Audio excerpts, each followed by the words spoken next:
Buenos días a todos, espero que se encuentren bien. Eh, bueno, antes de comenzar la clase, comentarles que hoy día va a durar un poco menos la sesión o la clase de hoy. En vez de ser 2 horas, va a ser 1 hora.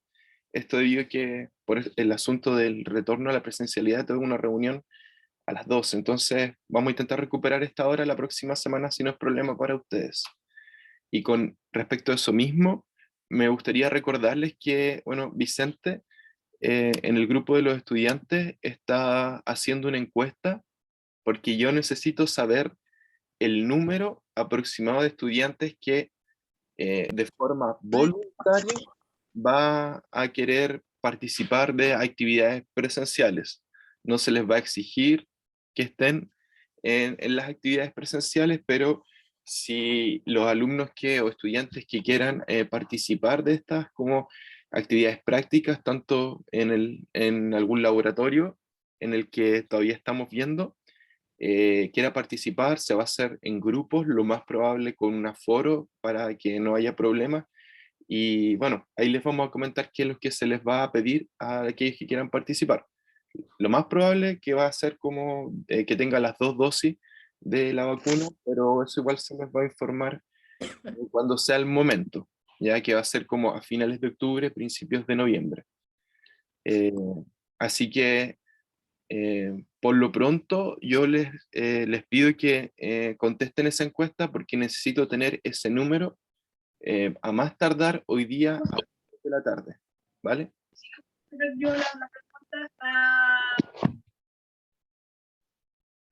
¿Hay alguien que quería comentar algo? No se escuchó bien. La Xiomara. O capaz que entró con el micrófono abierto. Xiomara, ¿querías Ay, comentar algo?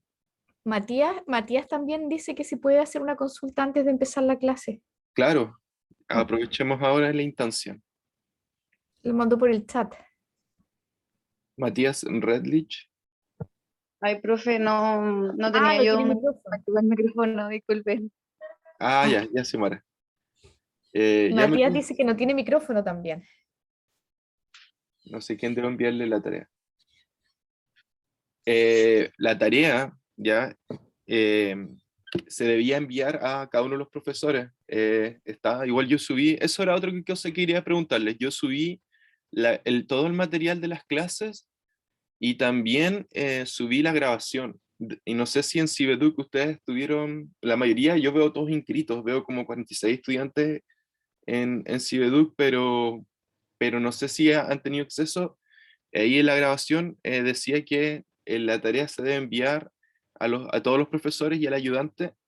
Y, y como les decía en el correo, hay un porcentaje de la nota que es por participación en las clases.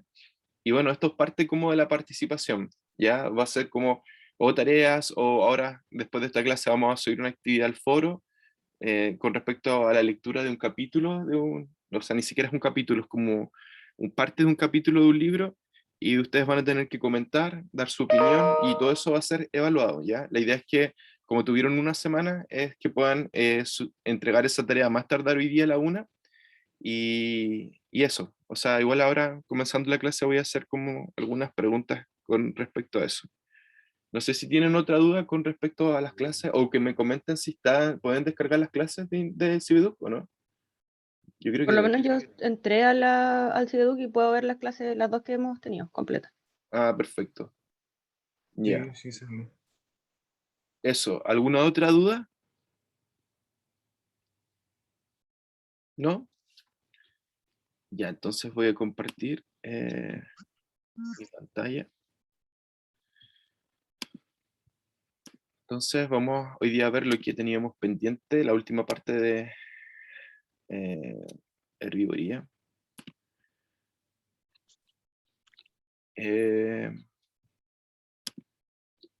Bueno, pequeño recordatorio, ¿cuáles son los roles de los insectos que hemos visto hasta ahora?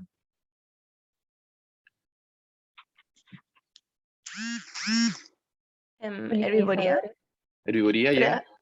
predación, parasitismo, Ya. ¿Y cuál no hemos visto y estamos por ver? Ay, no sé. ¿Alguien se acuerda de los otros roles que se nombraron? Componedores. Descomponedores, ¿cuál más? Polinización Polinización, y plagas. plagas. Ya. Entonces tenemos que, ya hemos visto herbivoría, lo único que faltaría ahora ver durante lo que queda o sea, durante esta clase sería ver cómo se defienden las plantas. Con Cecilia Ruiz vimos predación y parasitismo. Y si se da el tiempo, vamos a ver un poco de insectos que sirven de alimento para otros animales. La próxima clase, la idea entonces sería ver descomponedores y plagas, y a la vuelta o sea, no a la vuelta, sino que ya después del 20 de septiembre, el profesor Miguel Neira nos va a enseñar acerca de los insectos polinizadores. Voy a tener que recordarle igual, ya confirmó su participación, pero él va a dar esta clase. ¿Ya?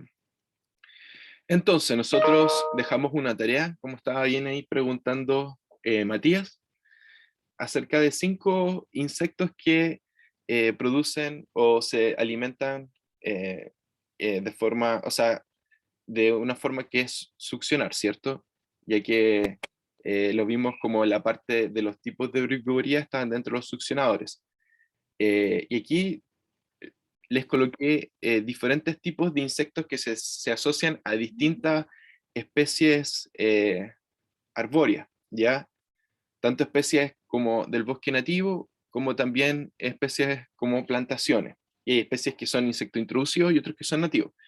Entonces, me gustaría, ya que he recibido varias tareas, que veamos 3, ¿ya? Pero no los voy a hacer yo, sino que me gustaría que ustedes comenten, que se ofrezca alguno que nos comente del insecto que, que hizo su investigación, tanto como a qué, el orden que pertenece, la familia, que nos cuente un poco a qué hospedero se asocia y dónde está distribuido.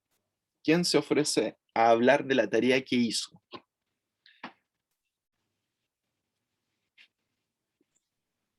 Ya, profe, voy a comentar el mío. Ya, Emerson, cuéntanos.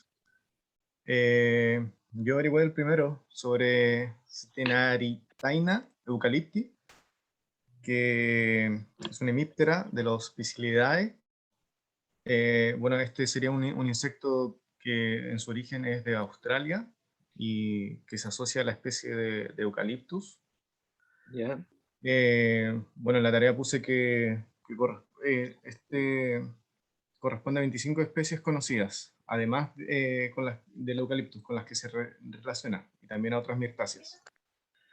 En relación a Chile, esta se identificó el año 1999 por el SAC, y la distribución en su momento abarcaba más que nada como regiones del norte y centro-norte, pero después se sabe que está como casi en todo Chile por la distribución del eucaliptus como madera, ya sea para leña, por ejemplo, o algún uso de ese tipo. Ahora, en cuanto a su ciclo, se habla que en su estado inmaduro o adulto, esta especie habita tanto en hojas y brotes, succionando la savia, y que también puede provocar la deformación o la desecación de estas, pero que también al mismo tiempo, cuando está realizando esto, genera una especie de sustancia o secreciones que son azucaradas y permiten también la proliferación como de hongos, desarrollo de crecimiento de hongos. Ujú. No sé si eso será para como el consumo de ellos mismos o de otras especies. No, generalmente Eso, lo más probable es que es lo que comentábamos en la clase pasada, que lo que crece o se establece sobre esa mielecilla debe ser fumagina, o yo creo, o ya. sea, y lo que es como una relación que hay que uno puede encontrar, y generalmente uno lo ve con las escamas, los pulgones, y bueno, con teranitaina yo no lo he visto, pero no sé, sé si tú has visto alguna relación con respecto a eso. ¿Estás por ahí? No sé si la está. Ahí está. No, no está. Ya, pero yo creo que es fumagina. Ya, generalmente los hemípteros tienen esa relación. Ahora, ¿a qué familia pertenece Teranita y Eucalipti? Míptera. A la orden hemíptera. O sea, el orden hemíptera y los piscilidae. Ajá, eso. Súper. Gracias, Emerson. Yo creo que por ahí está bien. Yo no sé si Ya. alguien, los que están levantando la mano quieren comentar acerca de este insecto o de otro. Comentar de la Del tarea. Del que investigamos nosotros. Ah, ya, entonces espera un poco. Entonces, ya para cerrar un poco, bueno, Teranitaina, como decía Emerson, entonces se introdujo el año 1999. No es un insecto que es nativo, sino que su origen es de Australia. Y bueno, como lo veíamos, es un insecto que pertenece a orden hemíptera y es succionador, y se asocia a eucaliptus, para que un poco, porque lo más probable es que cada uno se enfocó en su insecto, pero la idea es que ustedes puedan conocer un poco. Vamos a ver tres, voy a dar la posibilidad de que hagamos tres hoy día con respecto a lo que comenten un poco sus compañeros. Ya, entonces, veo a Francesca y Fernanda. Francesca, primero. ¿De qué insecto investigaste? Neuquenaphis starkey. ¿Ya? El Neuquenaphis es nativo, es un áfido de los hemípteros, es monófago absoluto del ruil y actualmente está categorizado como en peligro por la deforestación actual del ruil. El pulgón del ruil, que se le llama, hoy me puse nerviosa, pasa toda su vida en la hoja del ruil, en el follaje del ruil, y se adhiere en el fondo al follaje por un volátil de la misma hoja. Y por eso es incapaz de asociarse a ningún otro notofago similar o de la familia del notofago alessandri. ¿Cómo se llama? También las feromonas incluidas en su ciclo tanto sexual como partenogénico también son dependientes del follaje del ruil y solamente se encuentra en la región del Maule. Y por eso está ahí medio. Toda la vida la pasan en el árbol y eso. Y se Es succionador de alimentan. follaje. Cuéntanos un poco de su ciclo, ¿lo pudiste ver o no? Porque ahí nos comentaba un poco el ciclo también, Emerson, ¿cómo es el ciclo de este pulgón? Como el ciclo, O si tiene huevo, ¿viste eso o no? no puede pillar sobre el Ah, ya. ciclo de vida solamente la información que abunda en internet es porque está acabándose, porque No, está ya. extinguiéndose. Algo importante de los áfidos es que se reproducen, como yo les decía, como en la clase, algunos dependiendo si están como en un ambiente como grato de forma sexual, y cuando se ven como de una forma mm, como amenazada, muchas veces algunos pulgones se reproducen de forma sexual. En este caso, los pulgones también son huevos, ninfa y adultos, y lo más probable es que los adultos son los que se alimentan y las ninfas como del floema. ¿Ya?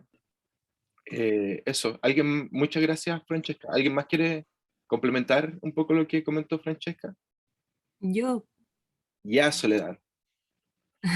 yo igual tampoco no encontré como nada del ciclo de vida, Ya. pero me llamó la atención algo que encontré que es como muy especialista, o sea, como muy, Sí. solo del ruil, porque en Chile igual hay más Neuquenaphis, pero hay como 5 especies más, si no me equivoco, 4 por ahí. ¿Y a qué otra especie Y, se asocia? ah, La otra especie son más generalistas, se asocian a distintas notofagáceas. Ya. Entonces, Encontré como un paper que salía esto, po. Entonces me llamó la atención de que esta especie de Neuquenaphis está solo asociada al ruil claro, y es como tan primitiva que ni siquiera como que avanzó, o sea, evolucionó a la par con el ruil, ujú, una cuestión así. claro. Y está restringido entonces a una zona que hasta el momento, claro, como se ha fragmentado tanto, está como en peligro. Sí. Gracias, Soledad. Muchas gracias. Eh, bueno, entonces ahora dejemos a Fernanda, que tiene también levantada su mano. ¿De quién nos va a hablar Fernanda? Ah, no, profe, se me olvidó bajarla, es que igual hice de la misma especie. Ah, ya, de Neuquén. Sí, pero igual podría agregar de lo que dijo de las reproducciones que yo encontré en un paper que era por partenogénesis cíclica, que igual fue lo que explicó de que Ujú. puede ser asexual o sexual. Sí, exactamente. O sea, se puede reproducir de ambas formas, Sí. dependiendo cómo se dé la situación. ¿Ya? Busqué en este caso que era sexual solamente, o sea, mayoritariamente en la primavera y en el verano, y en las otras épocas era de la otra manera. Claro, No decía el por qué, porque no aparecía mucha información, pero eso decía de la especie. súper. Muchas gracias. Muchas gracias, Fernanda. Ya, y dejemos la oportunidad a un insecto más. ¿Quién quiere comentarnos de su insecto? Ya, yo. Sí, Sí, yo hice sobre Leptoglossus chilensis. ¿Ya? Es un insecto nativo casi como de Sudamérica. Se escucha mucho ruido, estoy en clases con mi hermanita. No, sí, se escucha un poco, pero igual te escuchamos más a ti. Ajá, a ver, déjame cambiar. Y ahora sí. Es un insecto que principalmente se encuentra aquí en Chile, en Argentina, se ha detectado en Brasil. Y bueno, también se ha encontrado en Estados Unidos y en Japón. Ahí es plaga cuarentenaria. Espera, es el Leptoglossus occidentalis, sí. No, yo lo encontré como Leptoglossus chilensis, que estaba como plaga cuarentenaria ya. Ya, No cuéntanos. sé.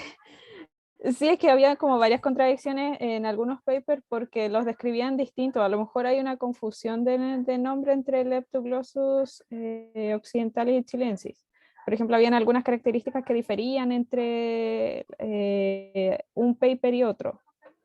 Por ejemplo, el color de los ojos, el color del cuerpo y eso. Como que uno decía que era pardo, el otro decía que era gris, una cosa así. Entonces igual me generó un poquito de confusión. Eso que tiene es polífago, se alimenta de brotes, de fruta, tiene un aparato bucal succionador, entonces puede, por lo menos aquí en Chile, causa igual daño importante sobre todo en la fruta de exportación, porque produce mancha, entonces esa fruta después se rechaza. Puede aguantar, no encontré el rango de temperatura exacto para que sobreviva, pero dice que aguanta temperaturas más o menos frías, me imagino entre 5 o 6 grados, yo creo que puede tolerar y que sobrevive o puede estar en grietas del suelo o como en restos como la cáscara de los árboles, una cosa así. Y eso más que nada encontré. No encontré tanto, pero eso me Ya, parece interesante. ¿Y este chinche encontraste alguna información acerca de a qué como árboles se podría asociar y a qué como parte del árbol se asociaría? No tanto, o sea, más que nada hablaba sobre que causa daño en los brotes al succionar la savia y que en invierno podía permanecer como en el follaje del árbol, una cosa así. Yo encontré Árboles algo, Sí. perennes. ¿Quién estaba? pero Javiera, de Occidentalis, que se asocia como en su lugar de origen, a la primera vez que lo encontraron, al abeto de Douglas.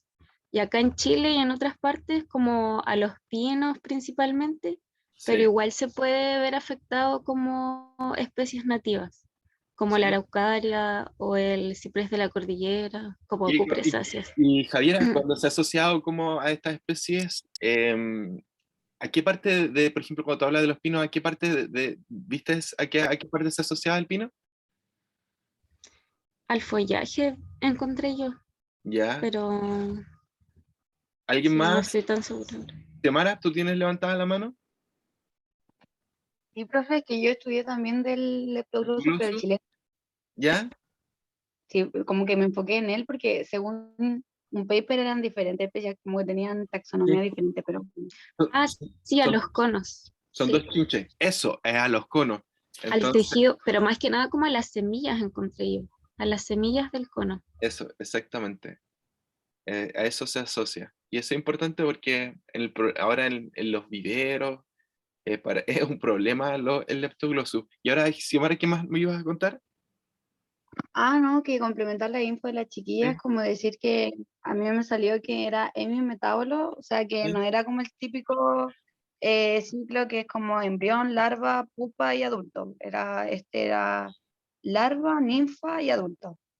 Y las Ya, ninfas son como pequeñas réplicas de lo que es el adulto. Y siempre están agrupadas. y se ponen como en hojas, ramas y a veces sobre los frutos. Pero siempre decían que son insectos que se trasladan en... Eso me salió. Claro, no, eso, gracias, Xiomara. Y como lo que dices tú, generalmente los pulgones y estos hemípteros, muchas veces, esos, como dicen que crecen como en grupos, se llaman colonias, ¿ya? Y así se van formando y se iban como alimentándose de las ramas o del... A ver, Natalia, Lucas, ¿qué quieren comentar con respecto al Sí, leptogloso? Otro insecto. Ah, ya. sí, yo elegí el chilensis ¿Ya? y bueno, yo encontré que como hospedero recurría a las hortalizas ¿También? y las especies frutales pero caducifolias. Ujú. La vid, el arándano y la frambuesa. Esas eran como las que más se mencionaban. Y de ahí igual va su nombre común, que es chinche de los frutales. Sí, súper. ¿Y Lucas, qué ibas a comentar? Gracias. Que yo investigué del Leptoglossus occidentalis. ¿Ya? Decía que era originario de Estados Unidos, pero se encontró en el sur de Canadá, norte de México y también en Europa, que se alimentaba de los conos y de las semillas, y que eso provocaba perjuicio a la industria forestal. Ujú. Claro, Pero también que en condiciones de laboratorio se había observado que los adultos se alimentan de diversos frutos como manzanas, frambuesas, frutillas. sí, exactamente. Y eso, como dices tú, sí, es que la parte forestal lo importante es que se asocia a la semilla y a los conos.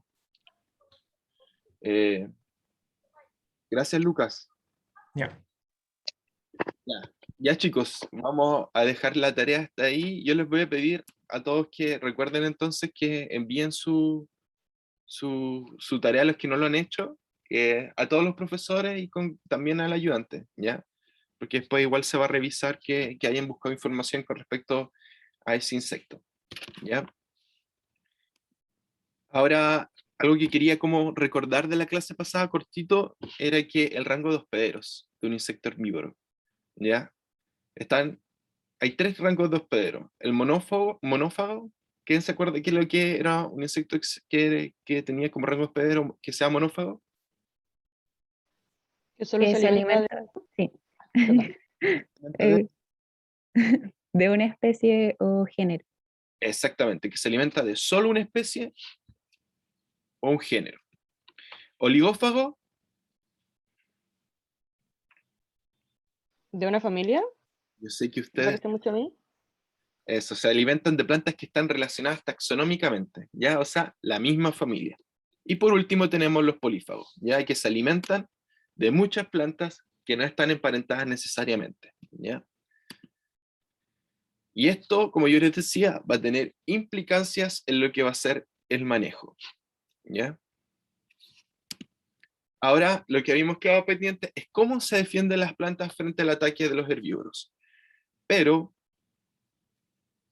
la primera pregunta es, ¿los insectos cómo se alimentan los herbívoros? Y lo hemos visto en los 7 tipos de herbivoría. Hay 2 tipos de alimentación de los insectos herbívoros. ¿Cuáles son? Defoliadores. Ya, pero la acción. Succionadores. Ya, y bueno, ya los dos le achuntaron, pero era como algo similar a lo que dijeron.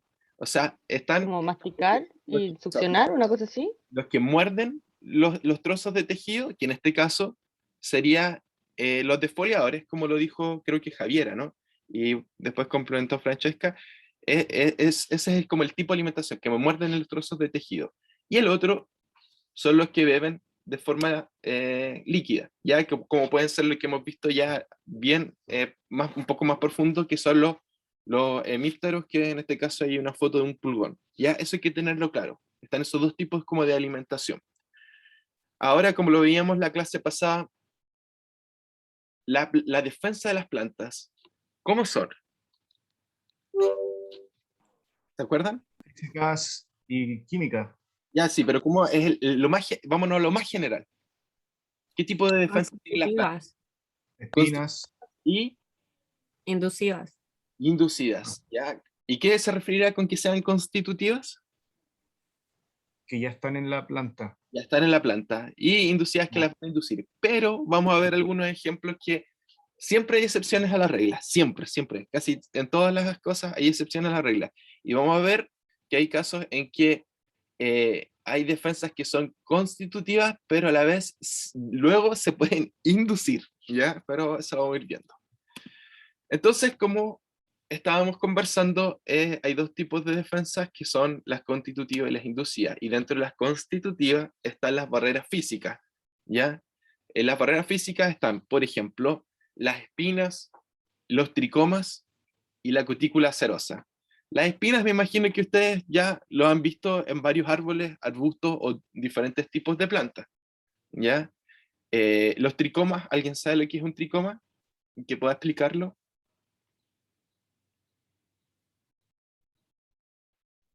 ¿O es primera vez que van a escuchar acerca de un tricoma? Yo sé que el olivillo tiene tricomas, pero no me acuerdo cómo muy bien. Eran como pelitos. Exactamente, son Sí. pelos que produce la hoja. Por ejemplo, aquí en las primeras dos fotos ustedes ven ahí que son claramente son espinas, pero en las dos fotos de abajo tienen tricomas.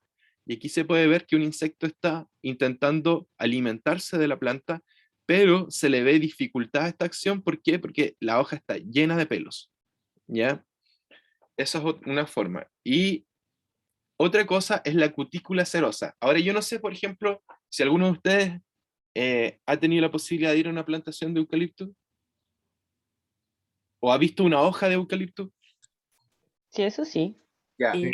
Las hojas de eucalipto, generalmente las hojas nuevas son bien cerosas, ¿ya? ¿Y qué pasa cuando están en este tipo de hojas cerosas? Los insectos tienen dificultad en el agarre. Y esa es otra forma en que las plantas como que se pueden, en alguna medida, defender de los insectos. No sé si cuando han visto la hoja, especialmente no las más viejas, sino que las nuevas, y ustedes las tocan, tienen como una cera. No sé si se han percibido o se han dado cuenta de eso. Sí, profe. Ujú. Ese es otro tipo como defensa. Y aquí hay como un ejemplo de lo que yo les decía, que aquí hay dos tipos diferentes de insectos. Ya, ay, perdón. Perdón. Quiero mover esto. Ya, y aquí se puede ver el efecto de las hojas más viejas frente a dos insectos, ¿ya? Y a la densidad de los tricomas. Por ejemplo, en un eje está la densidad de los tricomas y en la parte del otro eje está la posición de la hoja y el tiempo, ¿ya? Están 5, 7, 9 y 11 días. Bueno, el control es aquel que no se ha enfrentado a alguno de los insectos. Cada gráfico es un insecto distinto. Como pueden ver, este es un insecto y este es otro. Y cuando se ve enfrentado al tratamiento que tiene este herbívoro, aquí ustedes pueden ver qué es lo que pasa con la densidad de los tricomas. ¿Aumenta o disminuye? ¿Aumenta en el primero? Sí, en el primero pega como una aumentada Y después baja. y después baja, ¿ya? Pero hay un aumento. En el segundo, con el segundo insecto, como que el control, que no estuvo enfrentado a algún herbívoro, se mantuvo, pero después, cuando el efecto del tratamiento de los herbívoros aumentó, ¿ya? Entonces, muchas veces, todas estas como defensas constitutivas también, algunas veces pueden ocurrir que pasen a ser inducidas, ¿ya? Ahora, otra tipo de defensa constitutiva son las toxinas. No sé si ustedes han oído o han sabido de alguna planta que produzca alguna toxina como defensa, ¿no? Bueno, aquí yo les presento un caso en que hay una planta que produce la canotoxina, ¿ya? Y aquí hay diferentes como insectos. Rhodnius prolixus es un chinche también, o sea, un hemíptero. Este aquí es un pentatómido, todos son como del orden hemíptera, y en este caso, Rhodnius prolixus es un insecto que es vector de una enfermedad. Pero aquí lo importante, o yo creo que por qué lo utilizaron, que quizás podía ser para ver un poco qué toxina le afectaba. Y en este caso se ve que en los gráficos está la tasa de sobrevivencia frente a la exposición a una toxina que produce un vegetal o una planta en particular a distintas concentraciones.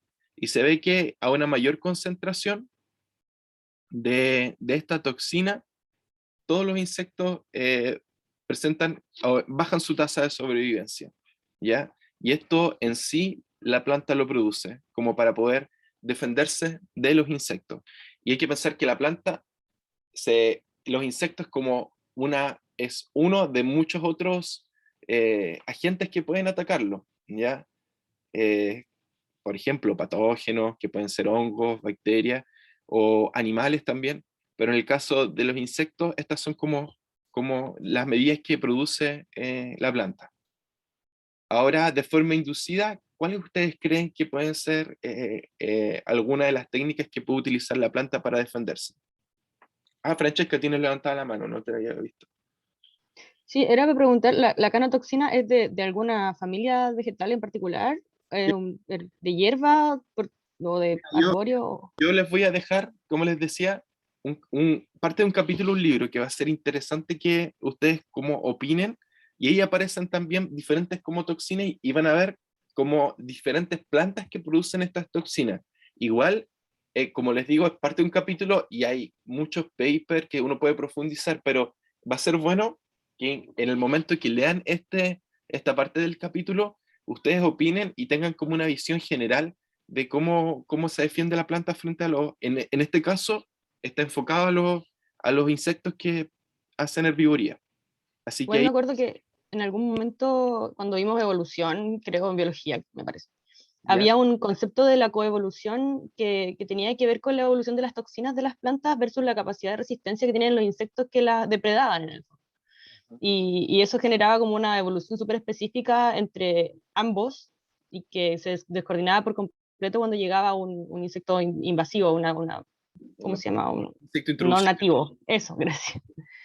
Claro. Entonces, si hay una toxina así más general, me imagino que será de una especie o una cantidad más grande de vegetales, una familia mayor, no sé. O sea, en este caso, yo creo que estos insectos, como les decía, el Rhomnius prolixus es un insecto en particular, y quizás los otros también, son insectos que pueden ser como un problema, entonces estaban probando distintas como toxinas que producen los vegetales, o en este caso, este vegetal en particular.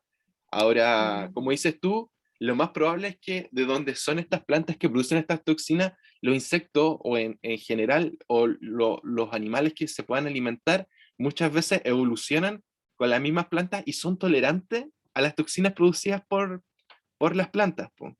Así como es lo que comentas tú. Yo creo que a eso apuntabas, ¿o no? Sí, hay que esperar que el insecto genere tolerancia a esa toxina a medida que va como cambiando de generaciones. Claro, y lo otro, igual no sé si ustedes han escuchado que hay un árbol que se llama el árbol de la muerte, que está como en los trópicos, y han habido casos de gente que se ha intoxicado solamente con el hecho de haber tocado la hoja de ese árbol. Ahí ustedes pueden buscar más información con respecto a eso, pero es súper interesante. De las toxinas que puede producir un árbol o una planta, y muchas veces son poco estudiadas o no se ha profundizado tanto, pero es súper interesante, y esto es como una parte de la forma en que se defiende la planta, ¿ya? Eso, con respecto a las inducidas, ¿cuáles ustedes pueden imaginarse que hay?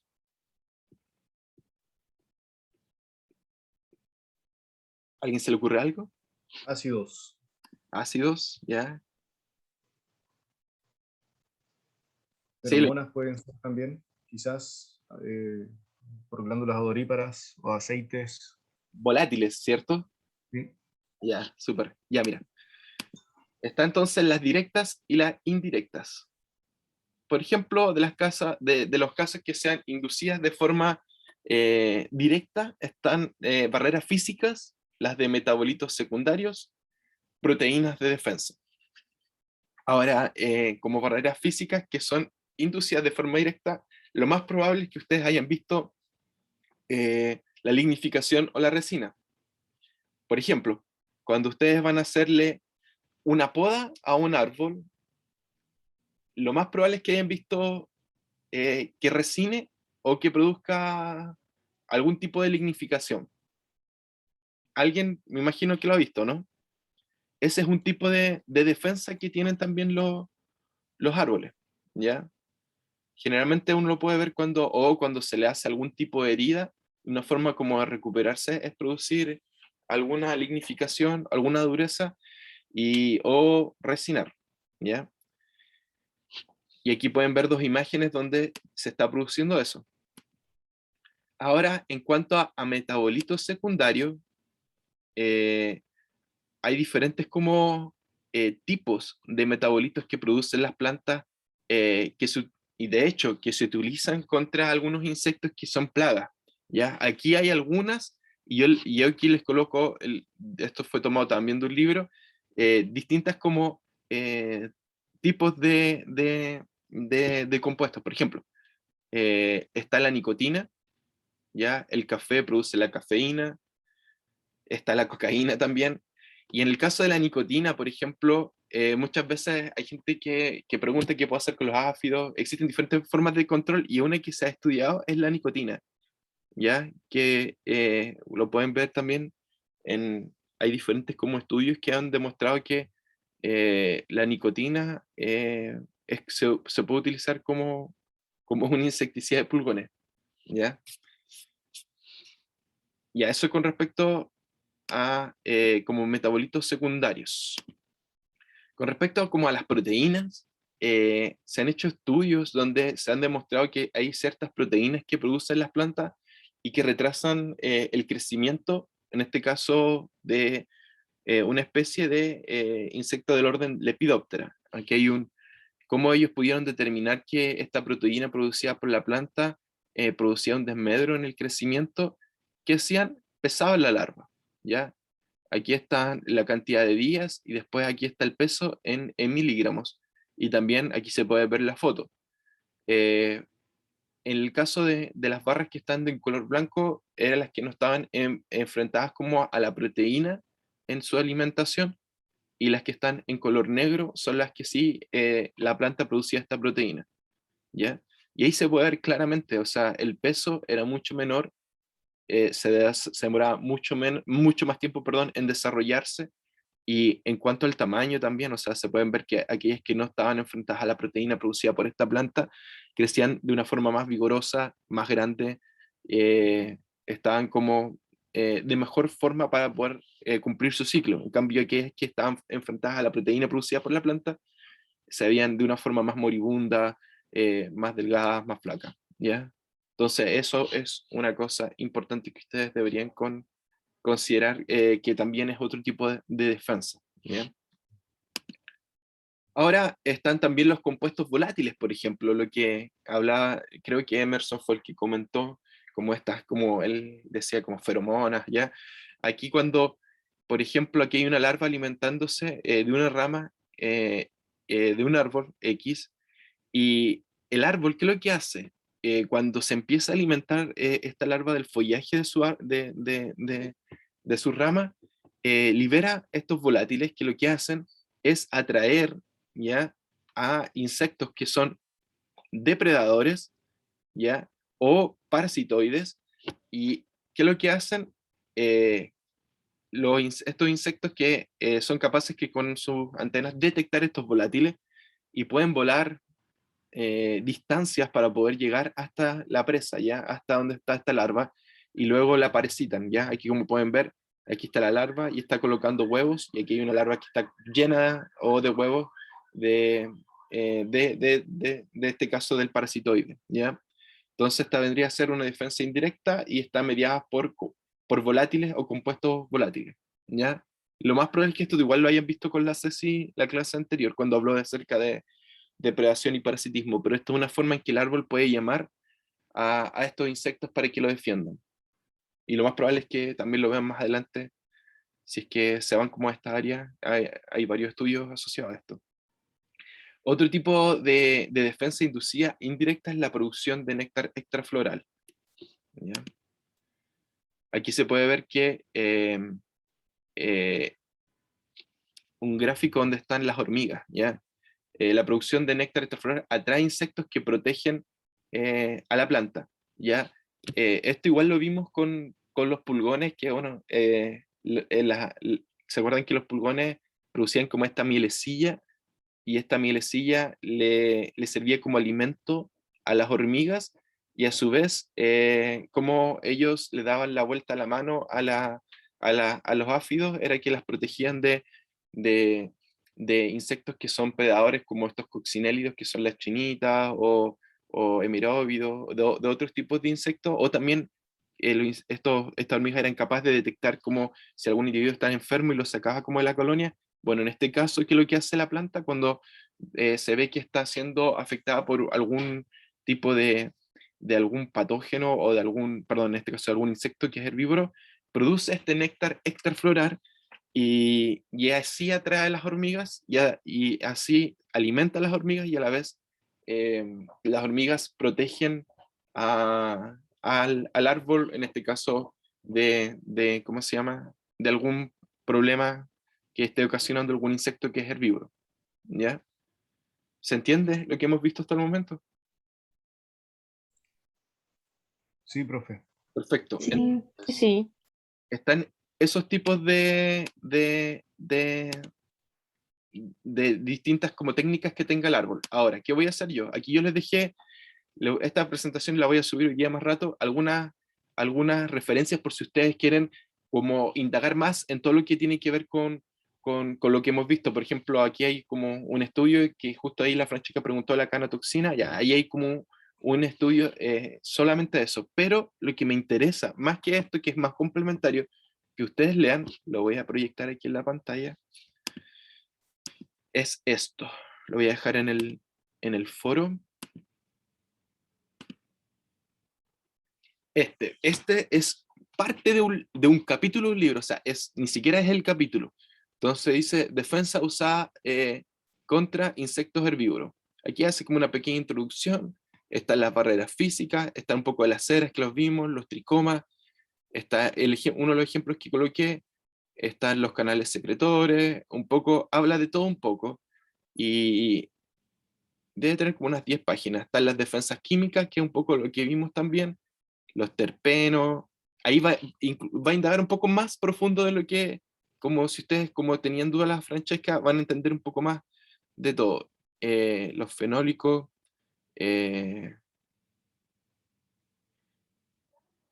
los glicósidos, proteínas, lo que vimos con respecto a las proteínas, aquí están claramente cuáles son las proteínas, ¿ya? Y hasta ahí, porque después viene el libro. Yo les voy a mandar, solamente voy a extraer como la parte de la defensa de las plantas frente a los insectos herbívoros, y de ahí en el foro yo voy a colocar esta parte que voy a extraer, y voy a colocar como 2 preguntas. Entonces la idea es que ustedes no den la respuesta, sino que opinen, ¿ya? Y ahí le voy a dar una vuelta, quizás haga como una pequeña prueba corta en la próxima clase, pero voy a pensarlo bien. Vamos a conversarlo. Pero eso sería con respecto a la defensa de las plantas. Ahora quedan 15 minutos. No sé si Ceci, ¿estás por ahí? Aquí estoy. ¿Podemos hacer como una introducción al próximo rol? Antes que me tenga que ir a la reunión. Pero como una introducción, porque es cortita la presentación, pero no sé si me va a dar para 15 minutos. ¿O la hago en 15? O sea, veamos cómo vamos con el tiempo. Si no, la terminamos la próxima clase nomás, para aprovechar. Ya. Espérame, compartir pantalla. Voy a habilitarte. Ahora estás habilitada. Espérame. Ay, no la veo. Espérame, porque no la veo.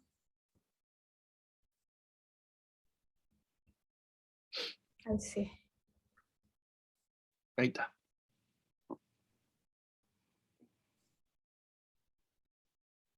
Eso, sí, ahí se ve completamente. Ya. Entonces, otro de los roles que cumplen los insectos de los ecosistemas forestales, en los bosques, son, o en general también, son los insectos como alimento. Dentro de ellos tenemos los comedores de insectos, que han desarrollado innumerables tácticas y estrategias para encontrar, capturar y consumir a parte de esta gran multitud de criaturas, ¿ya? Aquí tenemos 2 ejemplos, un insecto que se está alimentando de otro insecto, ¿se fijan? en los insectos depredadores. Tenemos acá que también podemos encontrar pájaros que tienen dietas en el fondo que son en base solamente a insectos, y hay otros pájaros que van alternando algunos granos e insectos. Acá tenemos nuevamente un depredador, y aquí tenemos un parasitoide que también vendrían siendo insectos que como alimento, en este caso de otros insectos, de pájaros, de arácnidos. Nuevamente, los insectos depredadores como los acilios, que son unos dípteros que que los adultos son los que se alimentan, que tienen un aparato bucal desarrollado para penetrar el cuerpo de otros insectos, poner algunas enzimas que hacen que el cuerpo se licúe y succionan el interior del otro insecto. Luego absorbe el alimento que ya está licuado, se alimentan de otras moscas diversas, de abejas, de avispas, libélulas y saltamontes también. Podemos encontrar también varias especies de pájaros que se alimentan de insectos. En este caso, este ejemplo dice los búhos excavadores, que utilizan el estiércol como cebo para atraer a estos insectos de los cuales ellos se alimentan, ¿ya? Sí, ahí yo me acuerdo que hace como unos 4 o 5 años, ¿te acuerdas que vinieron, o sea, en la clase, en esta misma asignatura de ecología de insectos, hicimos como en el arboretum, como en la parte práctica, ellos colocaron como estiércol, ¿te acuerdas? Hicieron caca de caballo en frascos, en trampas de intercepción. Sí, y ahí ellos vieron como todos estos insectos que son atraídos por... Claro, los estircoleros. Que esa parte te va a tocar verla a ti en la otra presentación. ¿Te acuerdas de los descomponedores? Esta es una parte de los escarabajos que son estircoleros, que en el fondo utilizan el estiércol para poner sus huevos y se alimentan ahí y se desarrollan. Y estos pájaros hacen algo como similar, en el fondo utilizan el estiércol como cebo, llegan los escarabajos estiercoleros y después ellos se alimentan de los escarabajos estiercoleros. Tenemos también algunas otras aves, como dice aquí, los comedores de insectos evitan competencia compartiendo el medio ambiente, como estas dos especies, que buscan en la basura del suelo del bosque tanto insectos como semillas. Bueno, estos se alimentan, van compartiendo, comen tanto insectos como semillas. Otro animal que también se alimenta, que tiene su dieta, que hay especies que tienen su dieta que está basada netamente en insectos, son los murciélagos también, ya que me imagino que ustedes tienen que conocer un poco los murciélagos. En el fondo se alimentan de insectos que son generalmente nocturnos, como polillas, algunos coleópteros que se sienten como atraídos por la luz.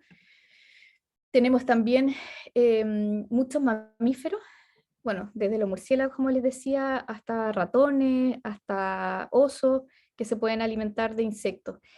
Algunos, como el oso hormiguero, tienen una dieta que es bastante restringida con respecto a los insectos y, por ejemplo, se alimentan solo de hormigas o, por ejemplo, termitas, ¿ya? Y hay otros animales que son más omnívoros, como los mapaches, zarigüeyas, zorros, que en el fondo parte de su dieta está basada en insectos. Hay como periodos en donde se alimentan de presas más grandes, pero hay otros periodos donde van complementando con la captura de insectos. De hecho, hay tesis aquí en la universidad, hay una tesis de un magíster en ciencia, en donde una niña analizó, por ejemplo, las fecas de zorro. Iba por transectos en un parque y recogiendo fecas que sabían que era de zorro, y dentro de la dieta encontraba, por ejemplo, pelos de ratones, pero además encontraba, por ejemplo, restos de élitros de insectos, mandíbulas, en el fondo cosas que no eran capaces de digerir como sus propias enzimas digestivas, y que iban quedando en el fondo y las traía al laboratorio y tratábamos de identificar para ver de qué grupos se alimentaban. Sí, mira, y antes de pasar a los peces, ¿te acuerdas que un estudiante también de conservación, que fue hace como 2 o 3 años, que estudió como la dieta de los murciélagos en Pelchuquín? Ah, ay, ¿cómo se llamaba? Tipo Sofía. La niña murciélago que le decía La yo. Sofi. La Sofía, sí, que también ella hizo un trabajo, pero así de de cirugía, porque en el fondo las fecas de esos murciélagos con los que ella trabajó eran súper chiquititas. Entonces tenía que ver todo a nivel como de lupa, o sea, la feca del zorro comparada con la feca del murciélago, o sea, la feca del murciélago era muy pequeña y ella en el fondo encontraba, no sé, pues antenas de algunos dípteras o patas o escamas de algunas polillas, no sé, pero tuvo que armar ahí, pero logró armar en el fondo como Varios, un mapa un poco, con grupos, como a nivel de orden, porque ya a nivel de especie es imposible. porque casi que ¿Ah? tenía que reconstruirlos, porque iba encontrando Exacto. partes de cada uno y ahí iba viendo qué es lo que Hay podía. que fotografiar, hay que comparar, entonces es un trabajo como bien maratónico, pero Pero los insectos súper son interesante. parte importante, sí, de la dieta de muchos animales, como por ejemplo los peces, ¿ya? Que los usan para el control de mosquitos en Brasil, pero en general hay muchos peces que en parte de su ciclo, de su desarrollo, se alimentan de peces. Hay ranas también, hay varios insectos como, o sea, peces como, y otros organismos que son acuáticos que parte de su dieta la basan en insectos también. Cristian, no sé si tú sabes, tienes alguna experiencia con esto, control de mosquitos en Brasil con peces. Lo que yo me acuerdo que nosotros allá en Brasil, bueno, los mosquitos, igual no sé si lo había comentado antes, pero son realmente un problema allá porque acá los mosquitos o los zancudos que hay acá no transmiten enfermedades. Allá estos mosquitos como Aedes aegypti o el otro, se me fue el nombre del otro insecto, del otro mosquito, pero todos transmiten como diferentes tipos de virus, por ejemplo, la malaria, chikungunya, Zika, la fiebre amarilla, dengue, y he buscado diferentes como métodos para poder bajar población.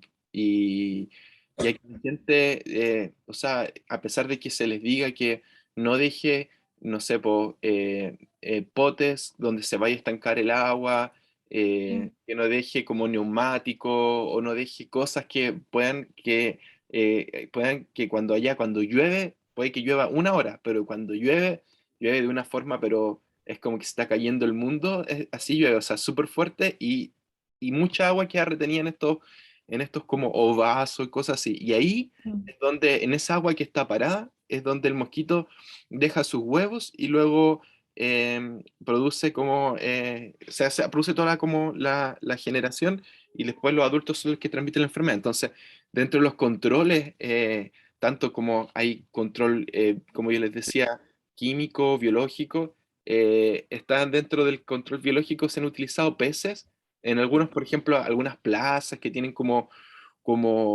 piletas o como piscinas o tienen como dentro de la ciudad como algunos sectores con, con peces para poder bajar la población en esos sectores de mosquitos. Pero es súper interesante, pero no es como una medida que se utilice como para, para erradicarlo ni para controlar de No. forma completa, sino que es como una de todas las medidas que se hacen. Así que es súper interesante. Son como complementarias entre todas. Claro. Algo aporta. Profe, ¿y esos ¿Mm? peces que utilizan para controlarlos, serán nativos o será cualquier tipo de pez? Yo me, Igual ahí es un tema. yo me acuerdo que los peces que estaban probando en Brasil, hay un mundo o sea, de fauna gigante y los que están utilizando eran especies nativas, porque allí tienen muchos, donde yo estaba, tenían muchos tipos diversos de peces y en general, bueno, el insecto es introducido, pero se alimentan de cualquier tipo de larvas, de tipulio. Entonces ahí ellos fueron utilizando estos peces para probar si bajaban o no bajaban población y en algunos sectores se notó que disminuyó la población de este mosquito, en este caso Aedes aegypti. Ya, súper. Es como lo mismo que nosotros estamos en algunos proyectos, o sea, nosotros trabajamos con hongos que son patógenos de insectos, pero nosotros no traemos hongos que vengan de fuera, sino que aislamos cepas de hongos que están actualmente en el suelo o están asociadas a los insectos y luego nosotros probamos su eficacia en insectos que se introducen. ¿Y por qué estos muchas veces no se dan las condiciones para que el tiro funcione? Es porque muchas veces no se dan como las ventanas como de acción, es cuando hay que aplicarlo. Entonces ahí nosotros ya tenemos las cepas y que son nativas de hongos, de hongos que se dan acá, y nosotros ya sabemos que se tienen que dar ciertas condiciones de humedad, de temperatura para poder utilizarlo. Entonces es más o menos eso lo que yo creo que en el ejemplo que se mostraba ahí y que yo he visto allá en Brasil, en Goiânia, era que se utilizaban peces nativos. Eso, Ujú. Que a la última diapo, ya, súper. que es cortita, que en el fondo son los insectos como alimento de humanos también. De esto hay mucha información en internet. Ay, caleta. Entonces la idea es que usted, este es como, una mirada bien general en el fondo a quienes pueden consumir insectos, a muchos animales que en el fondo basan su dieta exclusivamente en insectos, otra parte de su dieta con insectos, y también hay muchas empresas, de hecho aquí en Chile ya hay empresas que producen, por ejemplo, harinas en base a tenebrionio, que los cultivan. En Puerto Montt hay una empresa grande, no recuerdo el nombre en este momento, y están produciendo como alimentos para peces, por ejemplo, ya que los grillos, por ejemplo, tienen unas proteínas que son, o sea, bueno, vi unos videos en internet donde explicaba todo, en este momento no recuerdo bien, pero posee muchas proteínas de muy buena calidad, oligoelementos, minerales, o sea, tienen calcio, tienen una serie de nutrientes en el fondo, y se pueden producir de manera bien fácil, a un costo bastante reducido, no ocupan mucho espacio. Entonces la FAO había tirado una campaña hace un par de años atrás que en el fondo que decía que los insectos iban a ser como el alimento del futuro. No sé qué pasó con eso, pero bueno, hay países como, no sé si aquí decía, claro, en donde eso está mucho más aplicado. Aquí en Chile probablemente no, pero por ejemplo en México es algo habitual que se alimenten de algunos tipos de grillos, los chapulines que les dicen ellos. En África es mucho más habitual también.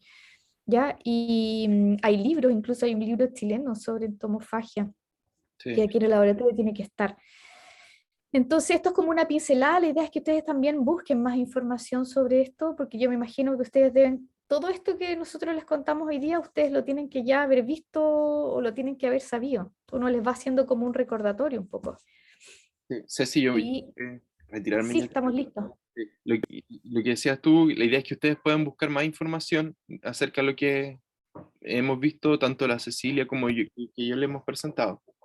Y solamente cortito, eso que decía la Cecilia, yo también lo vi en Brasil, que había un francés que producía estos ortópteros para poder hacer batidos, para ofrecerlos Sí, como a la gente que iba al gimnasio, en vez de estas proteínas que generan, sí. haciendo batidos, él producía estas proteínas con los insectos. Hay muchos videos en YouTube con respecto a cómo los producen, y sale todo explicado, y comparan lo que cuesta producir, por ejemplo, los grillos versus producir una carne de una vacuno, no sé, lo que se reduce en cantidad de agua, superficie, tiempo, de todo. Sí. Ya, pero tú tienes que irte. Yo lo probé y eran crocantes, era como... Yo nunca me atreví a probarlo. Los chapulines famosos. Así que eso. Ya, chicos, cualquier pregunta la dejamos para la próxima clase, ¿vale? Espero que todos estén bien, y cualquier cosa también pueden hacerla llegar también al delegado del curso, ¿vale? Eso, nos estamos viendo, que estén bien. Chao, Chao, chao. profes. Ah, Profe, Muchas gracias. Muchas gracias.